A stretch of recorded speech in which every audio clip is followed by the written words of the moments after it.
hayyul hadi bi ajmal dzikra. Sejarah kemunculan penanggalan Hijriyah. Lagi-lagi dengan majunya teknologi, pembahasan seperti ini gampang diakses Bapak dan Ibu. Beda dengan ketika saya misalnya di pesantren, itu ya kalau mau membahas sesuatu ya cari bukunya, membaca bukunya. Kalau sekarang cukup pegang HP, cari chargeran, lalu ketik di Google, muncul, tinggal dibaca. Kalau dulu enggak, kadang-kadang ke perpustakaan juga harus nyari bukunya dulu, bukunya udah ketemu lagi dibaca temen, harus gantian. Makanya kalau Anda tidak terlalu pintar itu bagi saya bermasalah Anda itu ya. Karena fasilitasnya sangat memungkinkan untuk sangat pintar. Baik. Jadi ketika kita membicarakan penanggalan Hijriyah, pertanyaan yang muncul adalah siapa yang menciptakan penanggalan Hijriyah. Dalam sebuah hadis diriwayatkan oleh Al-Hakim dalam kitab Al-Iqlil dinyatakan falamma dakhalal Madinah sannat tarikh.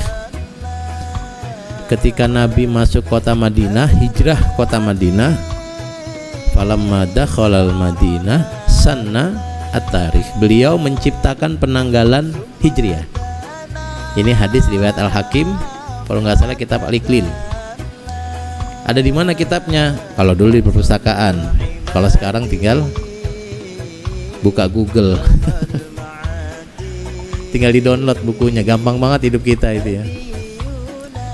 Nah, dari hadis ini kita tahu bahwa yang menciptakan penanggalan Hijriyah itu Nabi Muhammad Shallallahu Alaihi Wasallam. Tetapi ada tetapinya. Saya senang kalau ada omongan ada tetapinya nih.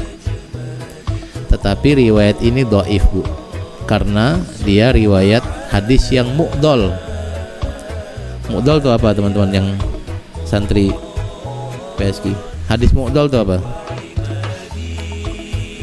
Nah, ini saya suka nih santri sini, tawadhu ya.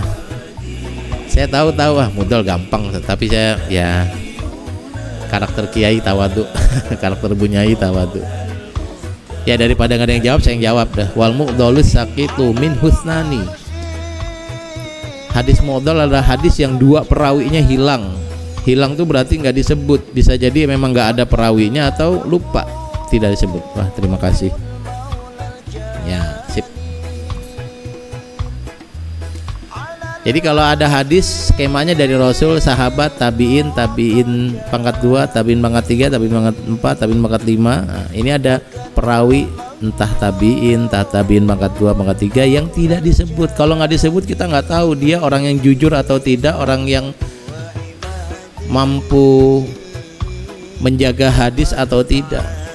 Nah, mu'dol itu bukan cuma satu yang hilang perawinya, tapi ada dua. Karena itu hadis mu'dol kualitasnya dhaif, berarti tidak bisa dijadikan hujjah. Maka pendapat yang menyatakan penanggalan Hijriyah berasal dari Nabi, pendapat yang lemah secara ilmu hadis. Yang populer adalah yang menciptakan penanggalan Hijriyah adalah Sayyidina Umar bin Al-Khattab.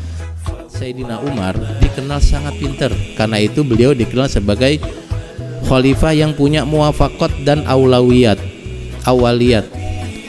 Kalau yang pertama itu pendapat Umar tiba-tiba dikonfirmasi oleh ayat, jadi ayat seakan-akan turun membenarkan pendapat Umar. Yang kedua, Umar yang menciptakan banyak hal, sebelumnya nggak ada jadi ada. Nah, salah satunya adalah penanggalan. Baik, dalam kitab Al-I'lan bit-Taubikh liman damat tarikh karya Imam Sakhawi dikisahkan bahwa latar belakang Umar, Sayyidina Umar.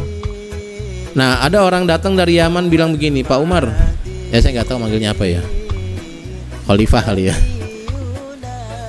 Di Yaman itu udah ada kalender. Kita kan sudah menjadi bangsa yang hebat, yang besar, yang luasnya sudah sangat, ya sudah setara dengan Persia, Romawi. Kita juga harus punya kalender. Lalu Umar kepikiran, iya kenapa nggak punya kalender? Nah, di waktu yang nggak berjauhan ada protes dari beberapa pejabatnya Sayyidina Umar. Sayyidina Umar itu punya pejabat di daerah, di Yaman, di Syam, di mana begitu, di Mesir. Itu sering dikirimi surat karena beliau itu sangat detail. Termasuk apa yang sangat memberikan instruksi secara detail. Itu mereka kadang-kadang repot. Berdasarkan surat yang sudah saya kirimkan, tolong Anda begini. Nanti surat lagi nyampe. Berdasarkan surat yang saya kirimkan, mereka bingung nih surat yang mana, nih suratnya datang mulu, nggak ada tanggalnya. Yang enak kan berdasarkan surat nomor sekian tertanggal sekian. Nah, itu yang kita lakukan gitu. Sayyidina Umar dulu ngirim surat nggak pakai tanggal, akhirnya yang terima bingung. Karena bingung, diusulin, Pak Umar, kita bikin penanggalan. Dikumpulkanlah sahabat-sahabat senior. Ini di dalam kitab At-Taubih, Al-I'lan bit-Taubih liman damat tarikh ya ceritanya. Dikumpulkan. Lalu yuk kita bikin penanggalan. Lalu ditanya nih, ini penanggalan basisnya apa? Bulan. Karena sudah dilakukan oleh orang Arab sebelumnya. Orang Arab tuh udah punya penanggalan bulan, belum punya tanggal tahun. Mereka sudah tahu Muharram, Rabiul Awal udah tahu, tapi nggak tahu tahun keberapa. Patokannya apa? Patokannya pakai peristiwa. Nabi Muhammad lahir tahun berapa? Tahun gajah, karena ada penyerangan gajah. Nggak ada tahun berapanya, karena belum ada penanggalan. Saya nggak tahu dulu konon orang-orang tua kalau cerita lahir kapan bareng sama pohon itu.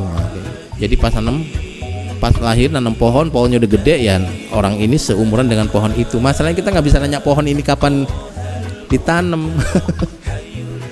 Makanya Nabi Muhammad lahir tahun gajah karena bertepatan dengan penyerangan pasukan gajah dari Abrahah itu ke kota Mekah.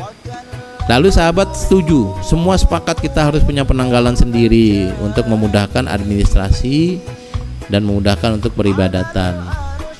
Muncul 4 opsi. Kapan kalender ini dimulai? Pak Umar, saya usul tahun lahir Nabi. Oke, tampung usulannya. Ada lagi yang usul tahun bi'satun Nabi, diangkat jadi Nabi. Oke, ditampung. Ada lagi yang usul tahun tahun hijrahnya Nabi. Tampung. Yang ada lagi yang usul, yang keempat usulnya tahun wafatnya Nabi. 4. Yang pertama tahun lahir Nabi, tahun diangkat menjadi Nabi, tahun hijrah, dan tahun wafatnya Nabi. Yang pilihan pertama dan kedua ditolak karena orang udah lupa Nabi Muhammad lahir tahun berapa. Saksi yang hadir saat Nabi lahir udah nggak ada, udah wafat semua, udah nggak ada yang tahu. Kecuali ada misalnya itu kebetulan bidannya masih hidup, misalnya. Tapi nggak ada itu, nggak ada orang yang hadir saat Nabi dilahirkan yang masih hidup. Berarti nggak bisa tahun lahir Nabi. Kalau gitu tahun nubuah, bi'satun Nabi. Ternyata orang juga bingung, Nabi diutus kapan ya? Ya pas turun Iqra ya, atau sebelum Iqra? Iqra tuh tahun berapa ya? Kalau gitu pas tahun meninggalnya Nabi. Ya jangan, meninggalkan sedih. Masa kita mau merayakan tahun baru dengan kesedihan? Akhirnya Sayyidina Ali usul hijrah Nabi. Farkun bainal haqqi wal batil. Hijrah Nabi adalah pembeda antara yang hak dan batil. Disepakati. Setelah itu dimundurin 17 tahun. Hari ini kita tahun 17 Hijriah. Bukan tahun 1, kan Nabi hijrahnya dulu dimundurin. Kayak redenominasi kali kalau duit kali ya, 1000 jadi 1. Atau nggak kaya kayak jauh ya, kiasnya jauh.